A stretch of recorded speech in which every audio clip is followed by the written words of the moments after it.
Olá, professores e professoras, educadores e educadoras que estão ligados agora na página do Simpro e no canal 12 da TV Comunitária.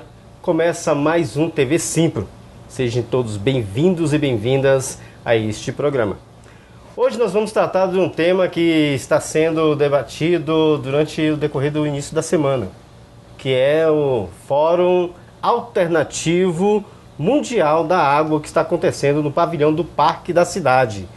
Então, hoje nós vamos conversar sobre o andamento dos debates, das discussões que estão acontecendo no fórum e também falar um pouco do que se trata, qual a importância de discutir a nossa água que não seja naquele nível de um balcão de negócios.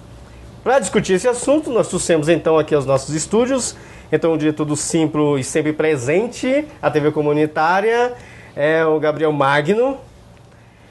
A secretária do Meio Ambiente da CUT Brasília, a Vanessa Sobreira. E Messi Fardim, que é membro do Comitê do Fama do Espírito Santo. Nós vamos falar também sobre a questão da Samarco também. Vem trazer algumas informações também sobre essa empresa que foi uma das protagonistas lá do acidente de Mariana. Tudo bem? Então, uma pergunta direta já para o Gabriel. Como é que está o andamento, então, do FAMA, Gabriel?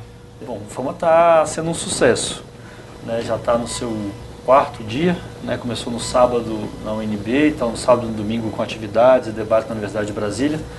E desde segunda-feira, desde ontem, aqui no pavilhão do parque, né? Com plenárias e atividades, e os debates têm sido muito produtivos.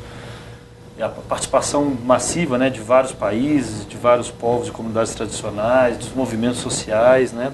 Como você disse na abertura, o tema do FAMA é como que nós discutimos a água nesse cenário internacional, mas como um direito e não como mercadoria. Sim. Isso é importante porque ao mesmo tempo que está acontecendo o FAMA aqui no pavilhão do parque, está acontecendo o Fórum Mundial da Água logo do lado aqui na esplanada dos ministérios, na esplanada não, no centro de convenções. É só atravessar a rua. É só atravessar a rua. Que é o Fórum Milionário. Milionário. Das corporações. Sim. E do governo. Para ter uma ideia, a CAESB pagou mais de R$100 mil para poder ter os estandes dela por dia no fórum, né? Então, essa é a forma como a gestão do nosso dinheiro federal tem sido gasta. E lá no Fórum das Corporações se discute a água do ponto de vista mercadológico, né? Como é que privatiza, como é que vende a água, como é que trata a água como um produto. Na nossa opinião, na opinião dos movimentos sociais, das entidades que constroem o FAMA, a água não pode ser debatida nessa lógica. Ainda mais no momento que nós estamos vivendo no país, né? No momento de golpe político forte, de ataque aos direitos, faz parte do programa do golpe a venda e destruição das riquezas naturais. Então acho que o FAMA tem acontecido num ambiente muito importante, de muita resistência, logo após o Fórum Social Mundial também, né? Que aconteceu em Salvador e terminou na sexta-feira. Então vem nesse ascenso aí das lutas sociais no Brasil, da resistência principalmente, né, o programa de entrega das nossas riquezas, e vai até quinta-feira. Aí nós vamos falar um pouco mais aqui, mas tem sido muito importante. Já quero convidar todos os colegas que estão nos assistindo, professores e professoras, a comparecerem. O FAMA está começando todo dia de manhã e está indo até à noite com a atividade. Então nós estamos lá, tem uma tenda do Simpro dentro do pavilhão, então qualquer professor, professora, estudante, qualquer pessoa da cidade é muito bem-vindo ao nosso evento. A CUT tem um papel importante porque debate também essa questão do meio ambiente junto ao sindicato, junto aos outros movimentos sociais. Então como é que você vê então essa questão do FAMA aqui em Brasília? Bom, a construção do FAMA tem sido protagonizada muito pela CUT. Os nossos servidores do FNU, da Federação Nacional dos Humanitários, esteve aqui em abril do ano passado, conversou com a gente pedindo para a gente dar esse apoio porque ia se realizar o FAMA aqui em Brasília. Né? Só para resgatar, cada vez que acontece o 8º Fórum Mundial, aliás, o Fórum Mundial da Água, que nesse ano está na 8ª edição, acontece paralelamente o Fórum Alternativo Mundial da Água, que é para fazer uma contraposição a essa visão corporativista e privatista que é o Fórum Mundial da Água, né? Então, como já iria ocorrer esse Fórum Mundial da Água aqui em Brasília, foi feita toda uma construção para a gente poder fazer essa contraposição. E aí a gente foi criando comitês locais. O primeiro comitê do FAMA que teve foi aqui em Brasília, fundado logo após essa conversa que tivemos na CUT. E a partir disso foram criados vários comitês por todo o Brasil. Tem mais de 20 comitês, alguns estados com mais de um comitê. E a ideia é que se torne uma luta permanente da água, né? Não se encerra aqui no Fama. E essa participação ela foi muito importante porque colocou uma interlocução mais aprofundada com as comunidades, com os movimentos sociais e até com os trabalhadores, tanto os rurais como urbanos, para poder fazer a luta e resistência da água. E aqui em Brasília foi muito importante, porque nós estamos vivendo uma crise hídrica, né?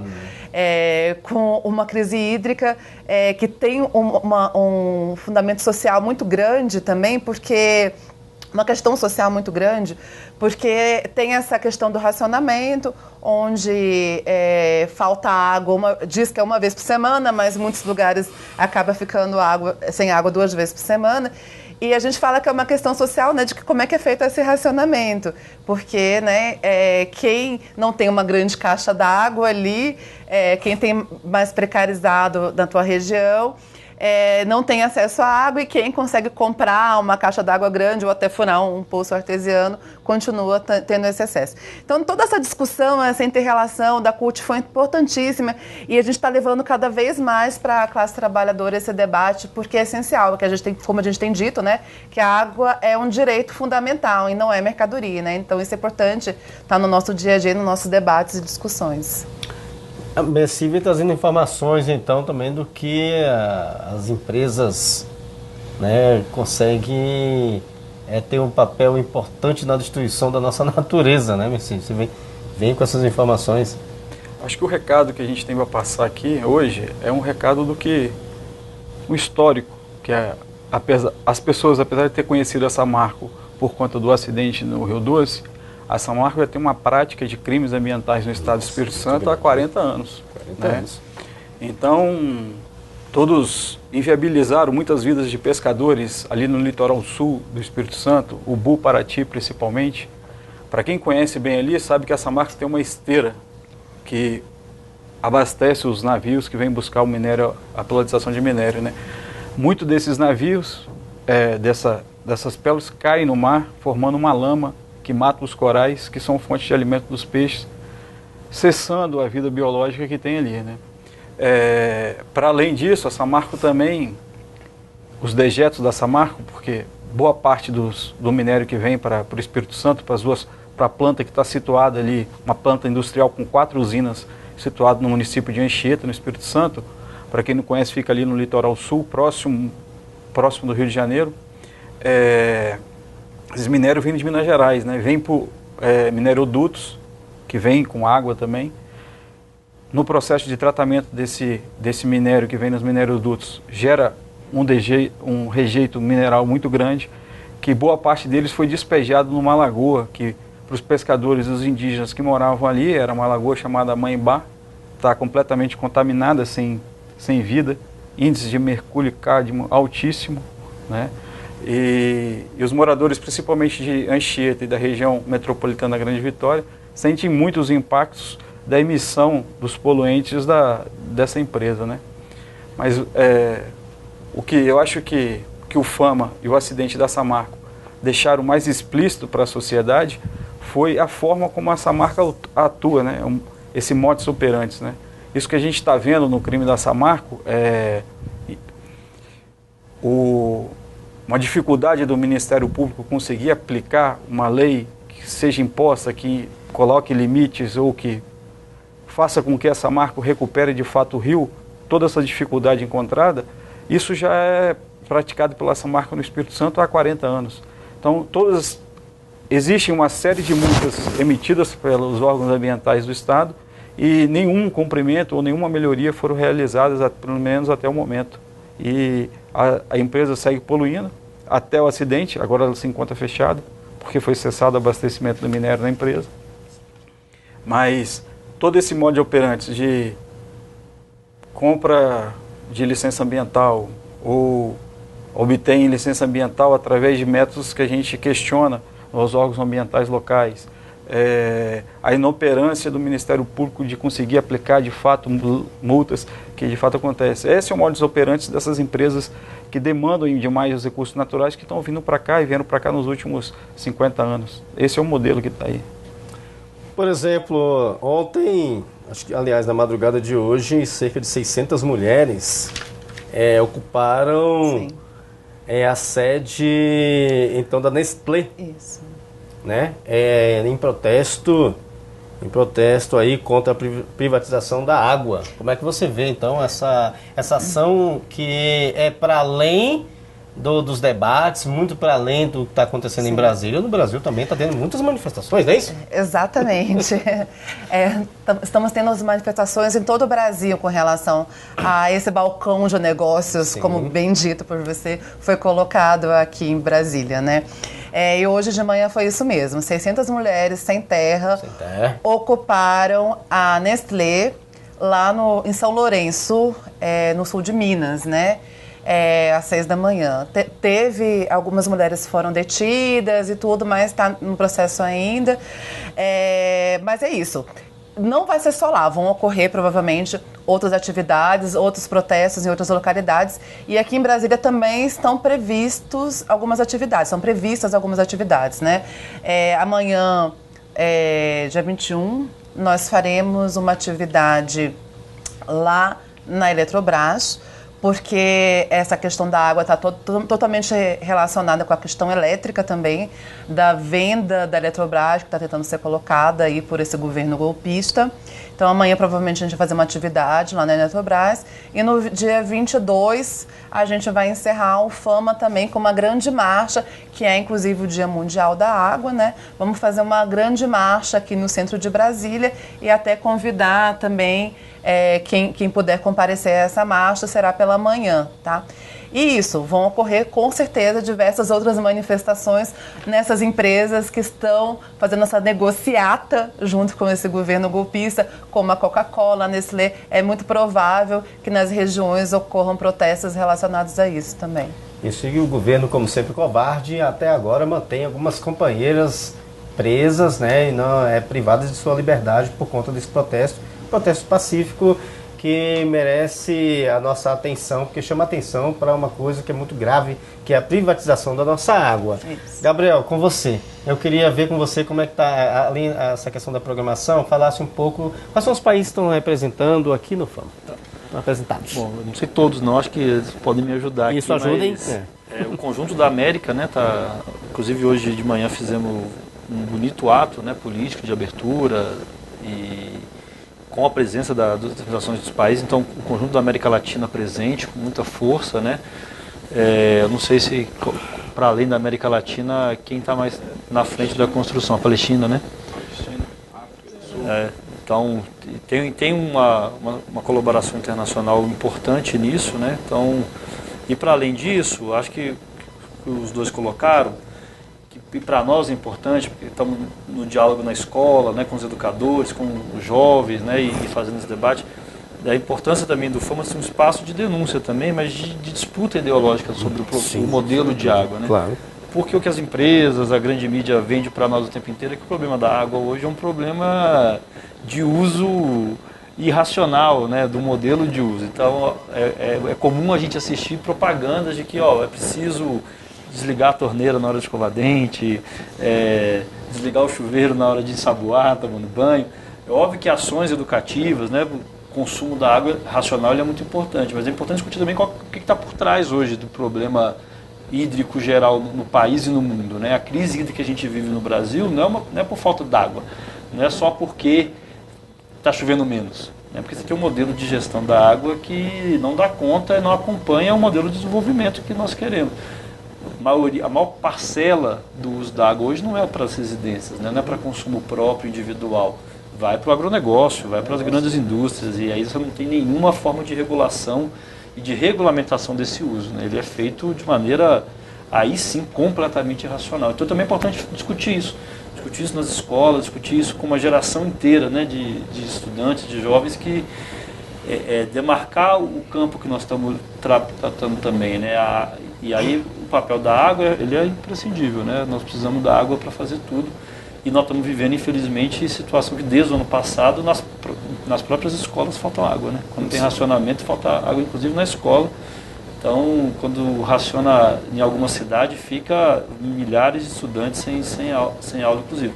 E aí temos que fazer esse debate, né? Não está sem aula e não falta água porque ele está lavando a calçada, né, a calçada da casa dele. Sim. O problema é além disso. Então, acho que para nós, a construção desse processo se dá também nesse processo educativo, de formação, de disputa também, de opinião, de valores, né? Discutir isso, o modelo empresarial, a privatização da Eletrobras, o caso da Samarco lá de trás, a privatização da Vale, debater a riqueza mineral e natural do país, né? Isso eu acho que faz parte de um processo mais global de desenvolvimento, né? Que país nós queremos, que política pública nós queremos, que estado que nós queremos, e a água não está de maneira nenhuma desvinculada disso, pelo contrário, né?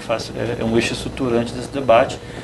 Então, como a Vanessa acabou de colocar também, né, para nós e para nós do Simpro, o debate da água vai para além do Fama.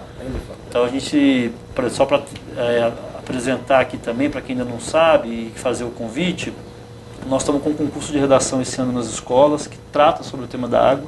Então convidar cada professor e professora a desenvolver essas atividades com os estudantes na sala de aula, né, como é que discute essa questão da água. O nosso congresso, esse ano, que acontece no mês de junho, no início do mês de junho, o tema central do congresso é a água, então nós também estamos preparando a categoria, preparando as escolas e o conjunto dos professores e professoras para fazer esse debate, esse enfrentamento que vai para além do evento, né? Para além da quinta-feira, com atos, com mobilização, mas também com muita conscientização. Né? Muito bem. Isso vem logo após todo esse debate, toda essa discussão também, o que está ocorrendo aí, que é a internacionalização das terras no Brasil. Porque a degradação da natureza, pelo que eu entendo, aliás, a falta de água começa pela degradação da natureza e o uso incondicional dos nossos reservatórios, né? Inclusive, uma das coisas que a Samarco fez bastante, que foi, inclusive, não só nesse acidente que aconteceu, mas também durante 10 anos vindo poluindo os nossos rios, né? Eu queria que vocês falassem um pouco sobre essa questão do nosso aquífero Guarani. Bem, eu acho que vale a gente marcar, assim, no tempo, de quando isso vem acontecendo, de quanto esse projeto neoliberal vem atuando, sobretudo na América Latina, tendo em vista a apropriação dos recursos minerais, que o continente é bastante rico, né? Então, já tem, desde a década de 90, que a gente vem de políticas neoliberais atuando na definição do nosso projeto de desenvolvimento, e marcaram como o nosso continente como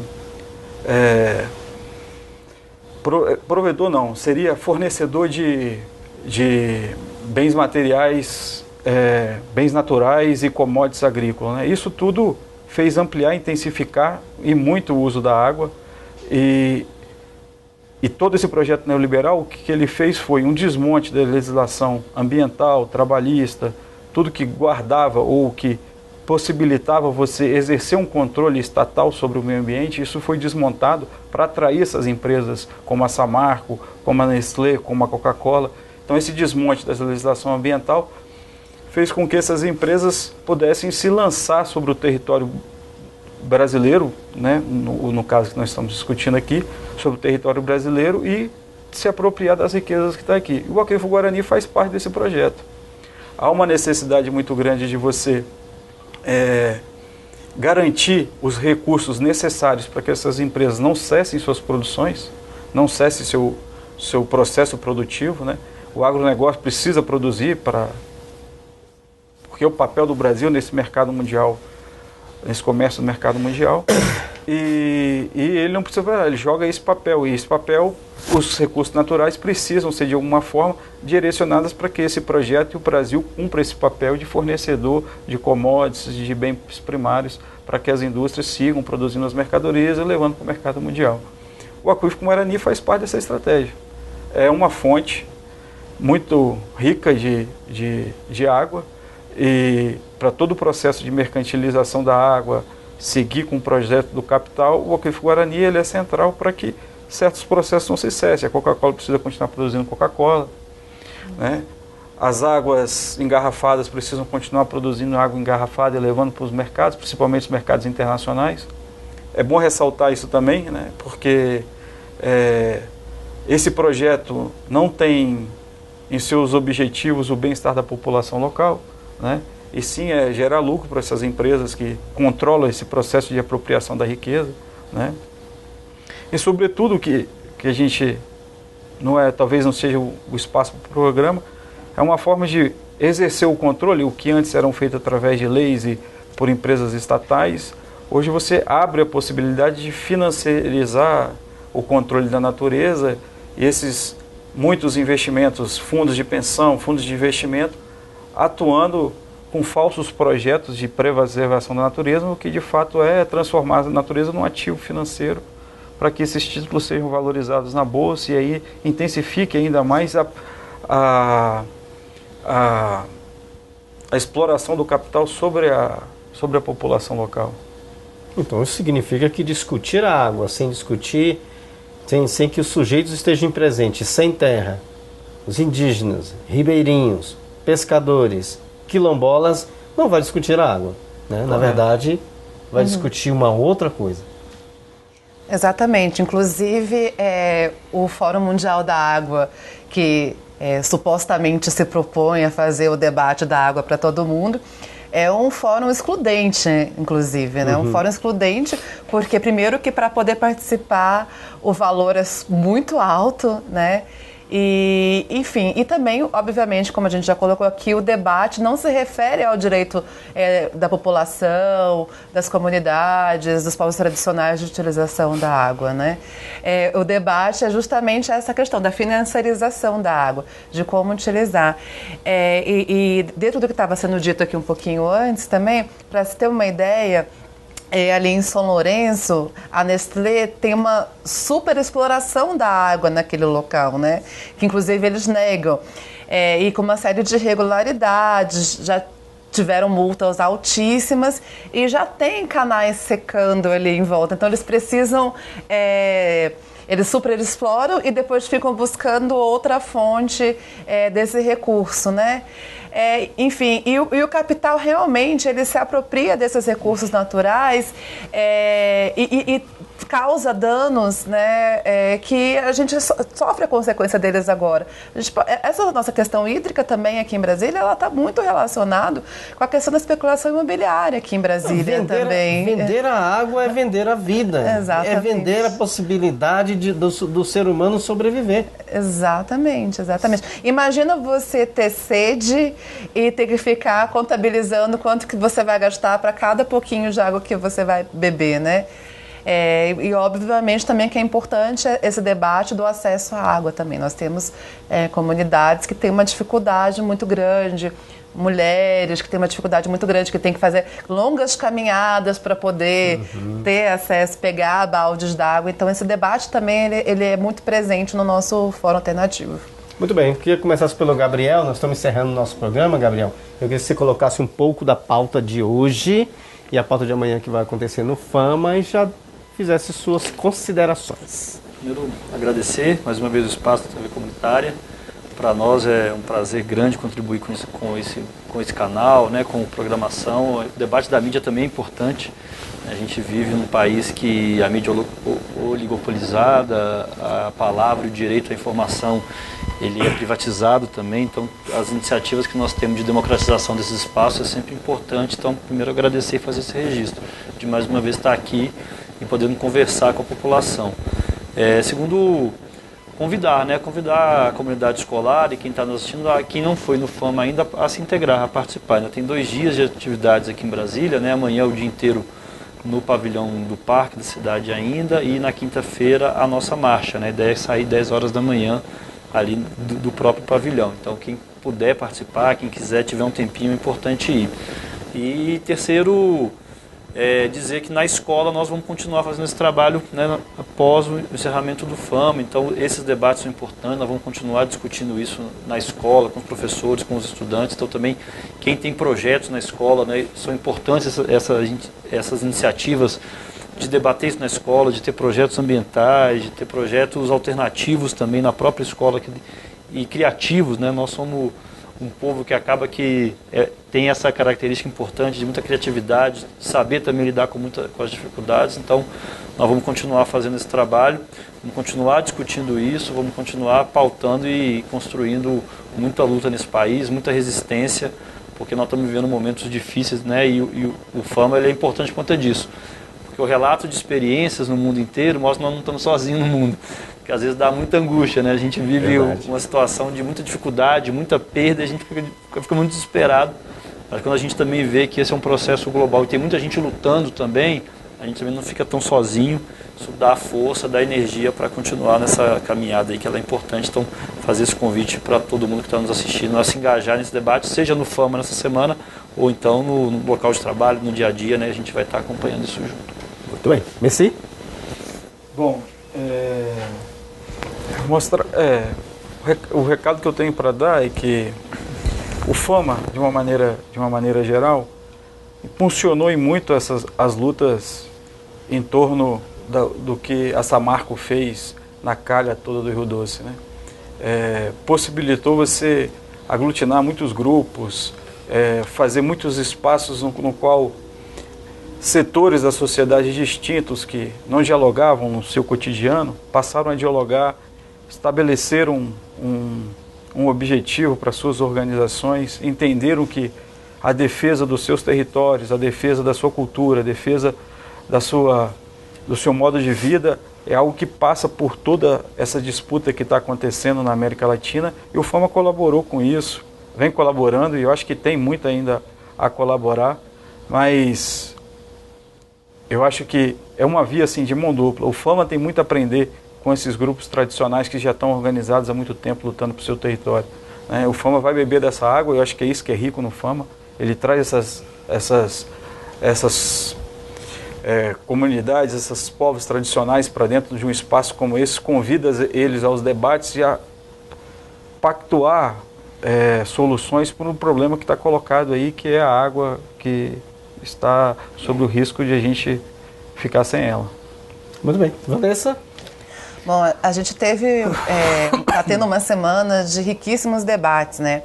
A gente começou o FAMA lá na UNB essa semana, com atividades autogestionadas no sábado e domingo, onde foram debatidos os mais diversos temas. Inclusive, a gente realizou um tribunal de mulheres, onde a gente colocou as violações sobre o uso da água, uma série de sentenças que nós tiramos contra o patriarcado, contra o capital. Foi muito interessante esse debate que a gente fez. Além disso, a gente debateu, a partir de segunda-feira, no pavilhão de exposições do Parque da Cidade, a questão das estratégias do capital sobre os nossos recursos naturais. Também debatemos experiências de luta e resistências que têm sido feito, um debate riquíssimo também. E ainda, amanhã, a gente vai estar discutindo outras questões, outros pontos, construindo um documento final, né, para a gente colocar para a sociedade a questão da água, uma carta dos povos.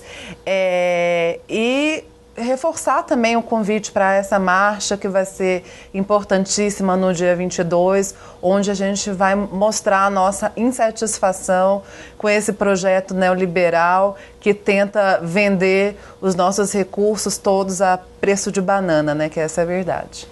Muito bem, fica aí o convite, venha pro FAMA. Tá?